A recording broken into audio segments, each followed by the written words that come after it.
حاضرین مجید السلام علیکم ورحمۃ اللہ وبرکاتہ۔ الحمدللہ رب العالمین والعاقبۃ للمتقین والصلاة والسلام علی سید المرسلین وعلی آلہ واصحابہ اجمعین، اما بعد فاعوذ باللہ من الشیطان الرجیم، بسم اللہ الرحمن الرحیم۔ ان الدین عند اللہ الاسلام، صدق اللہ مولانا العظیم وبلغنا رسولہ النبی الامین المکین الکریم، ونحن علی ذلک لمن الشاہدین والشاکرین، والحمد للہ رب العالمین۔ محترم سامعین، آئیے کچھ عرض و معروض سے قبل آقائے نامدار، مدینے کے تاجدار، جناب روح فدا محمد عربی صلی اللہ تعالی علیہ وسلم کی بارگاہ بے کس پناہ میں درود و سلام کی ڈالی نچھاور کریں اور پڑھیں بآواز بلند، اللہم صلی علی سیدنا شفیعنا حبیبنا کریمنا مولانا محمد وبارک وسلم صلاۃ وسلام علیک یا رسول اللہ صلی اللہ تعالی علیہ وسلم۔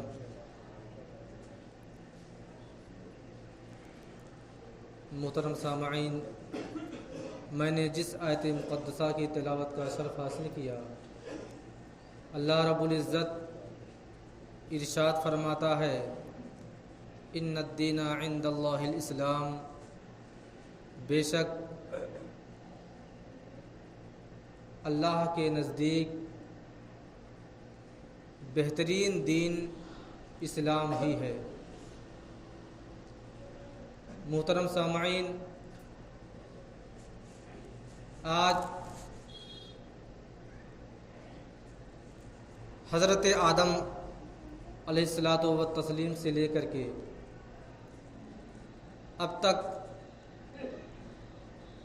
دین اسلام کی تبلیغ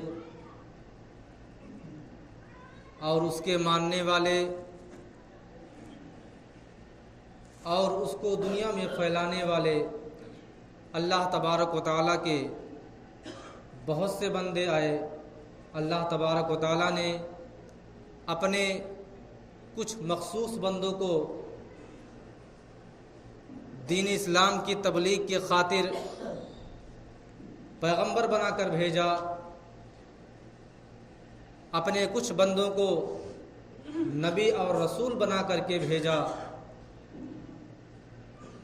اپنے کچھ بندوں کو اللہ تبارک و تعالیٰ نے غوث اور اولیاء، قطب اور قلندر بنا کر کے بھی بھیجا۔ یہ تمام حضرات جو آئے، چاہے وہ نبی رہے ہوں، چاہے وہ صحابہ کرام کی مقدس جماعت رہی ہو، چاہے وہ اولیاء کرام کا نورانی قافلہ رہا ہو، گویا کہ جتنے لوگ آئے اور جن کو اللہ تبارک و تعالیٰ نے اس کام کے لیے نوازا، جس سے اللہ تبارک و تعالیٰ نے چاہا اس سے دین اسلام کی تبلیغ کا کام لے لیا۔ محترم سامعین، دین اسلام، مذہب اسلام ایک ایسا مقدس، پاکیزہ اور محترم دین ہے جس کی مثال آج دنیا میں کوئی پیش نہیں کر سکتا، کیونکہ خود اللہ تبارک و تعالیٰ کا ارشاد ہے، ان الدین عند اللہ الاسلام، بے شک اللہ کے نزدیک بہترین دین اسلام ہی ہے۔ یہ اور بات ہے کہ آج ہم ہی لوگوں کی خامیوں کی وجہ سے، ہماری ہی کمی کی وجہ سے دین اسلام پر چلنا دشوار بنا لیا ہے۔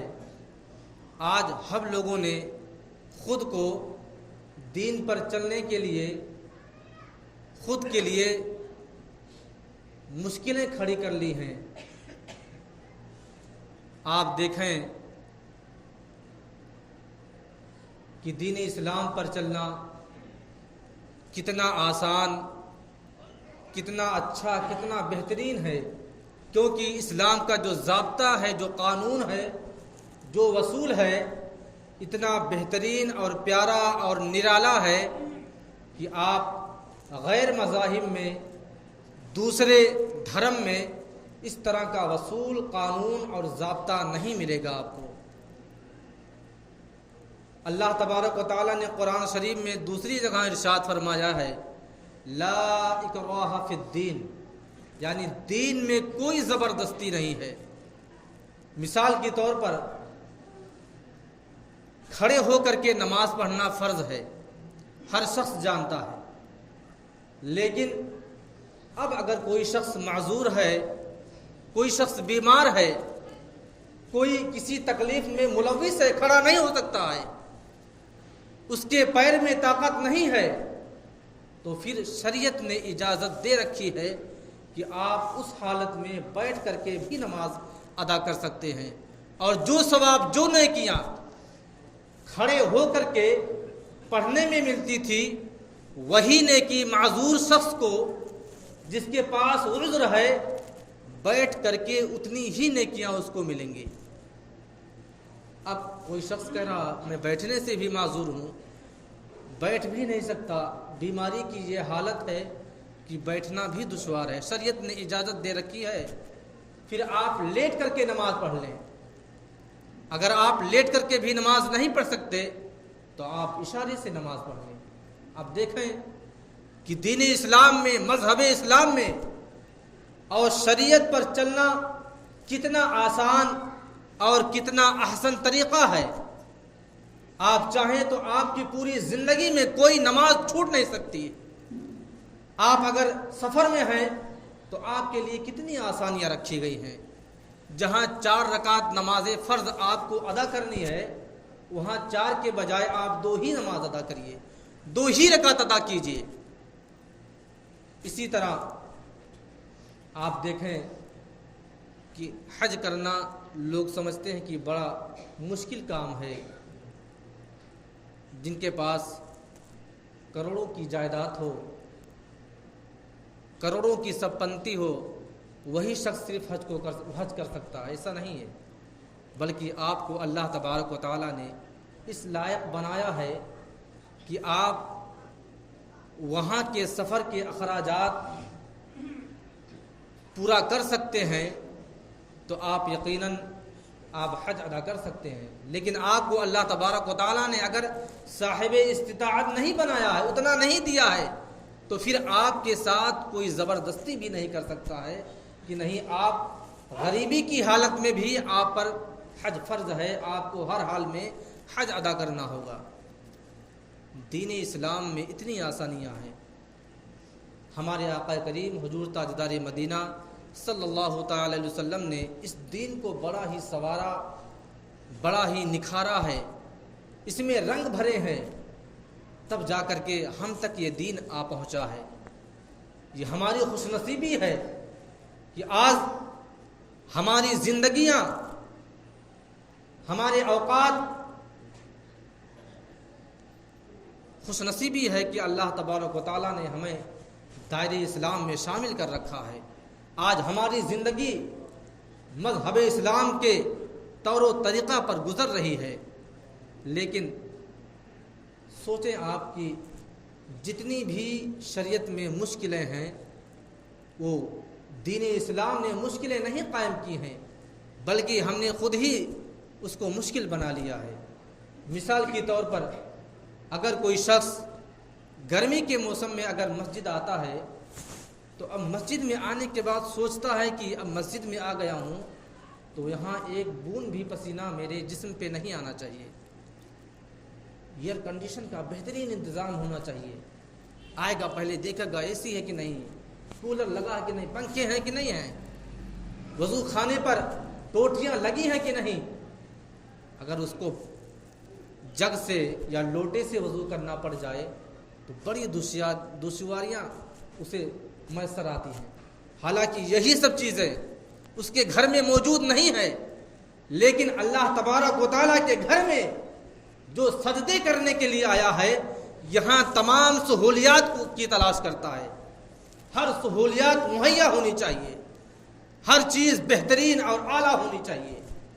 اگر لائٹ ہے تو لائٹ کے ساتھ ساتھ انویٹر اور جنریٹر کا بھی انتظام ہونا چاہیے. سوچئے 10 منٹ کے لیے آدمی آیا ہے اور مسجد میں اس کو ساری سہولیات چاہیے. کیوں؟ اس وجہ سے کہ اس سہولیات میں اس کا کوئی حصہ نہیں ہے, اس کا کوئی ذاتی پیسہ نہیں لگا ہے. اسی وجہ سے سوچتا ہے نا کہ دوسروں سے جتنا فائدہ اٹھا لیا جائے بہتر. بتانے کا مقصد یہ ہے کہ دین اسلام پر چلنا اور اس کے ہر چیز پر عمل کرنا, وہ تمام جو دشواریاں آج کل لوگوں کو محسوس ہو رہی ہیں, اس کا احساس ہو رہا ہے, تمام دشواریوں کے ضامن اور اس کو پیدا کرنے والے ہم ہی حضرات ہیں. آج کل تو لوگ دین کو منانا جانتے ہیں, جبکہ دین اسلام سکھاتا ہے کہ آپ دین کو منائیے نا, دین کو اپنائیے. دین کو منانا نہیں ہے بلکہ دین اسلام کو اپنانا ہے. لوگ سوچتے ہیں کہ ہم نے ربیع الاول کر لیا, 11 منا لیا, رمضان منا لیا تو بس دین ہو گیا. دین کو منانا نہیں, دین کو اپنانا ہے. جب آپ دین کو اپنا لیں گے تو آپ کو ہر جگہ اچھا اور ہر جگہ آپ کو اس کی چاشنی ملے گی. آپ کو دین اسلام سے محبت دن بدن بڑھتی جائے گی. لیکن کب؟ جب آپ دین کو منانا چھوڑ دیں گے اور دین کو اپنا لیں گے. دین پر چلنا مشکل نہیں, بڑا آسان ہے. اس پر عمل کرنا مشکل ہے. دین پر عمل کرنا مشکل ہے. تو آپ جب دین کو اپنا لیں گے تو اس پر عمل کرنا آپ کے لیے بہترین اور آسان ہو جائے گا. مثال کے طور پر زکوٰۃ دینا اتنا آسان ہے, لیکن لوگوں کو اتنا گراں گزرتا ہے, اتنی مشکلیں پیش آتی ہیں کہ جب زکوٰۃ دینی ہوتی ہے تو جیسے ان کی جان نکل جاتی ہے. آپ کو میں بتا دوں کہ اگر اللہ تبارک و تعالیٰ نے آپ کو 50 لاکھ کا مکان دے رکھا ہے تو آپ خود سوچیں کہ اس میں سے 2.5% آپ کو نکالنا بھاری نہیں پڑے گا.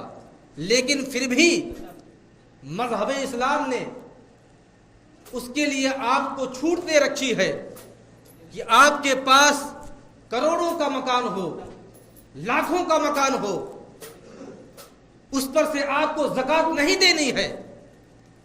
آپ کو اللہ تبارک و تعالیٰ نے لاکھوں روپیوں کا مالک بنایا ہے, پھر بھی زکوٰۃ نہیں دینی ہے.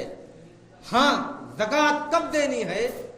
جب آپ کو اللہ تبارک و تعالیٰ اس لائق بنا دے کہ 7.5 تولے سونے کے آپ مالک ہو جائیں, یا 52 تولہ چاندی کے مالک ہو جائیں, یا اس کی قیمت کے مالک ہو جائیں, تب بھی آپ پر زکوٰۃ فرض نہیں ہے. آپ سوچ رہے ہوں گے نا کہ زکوٰۃ تو فرض ہو گئی, لیکن ابھی نہیں فرض ہوئی آپ پر.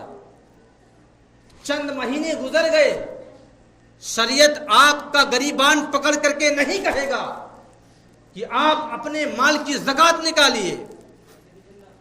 آپ سے اگر کسی نے کہہ دیا کہ ارے 2-4-6 مہینے آپ کو ہو گئے, امیر ہوئے, مالک نصاب ہوئے, آپ زکوٰۃ نکالیے, پھر بھی شریعت اجازت دیتی ہے کہ آپ اب بھی زکوٰۃ نہیں نکالیں گے. ہاں, اس مال کو رکھے ہوئے اگر 1 سال کا وقت گزر گیا تو پھر شریعت آپ کو اجازت دیتی ہے کہ اب جو آپ کا بچا ہوا مال, جو آپ کے اخراجات سے, جو آپ کے استعمال سے الگ مال رکھا ہے, اگر اس مال پر 1 سال گزر گیا رکھے ہوئے, پھر آپ اس کی زکوٰۃ ادا کریں گے.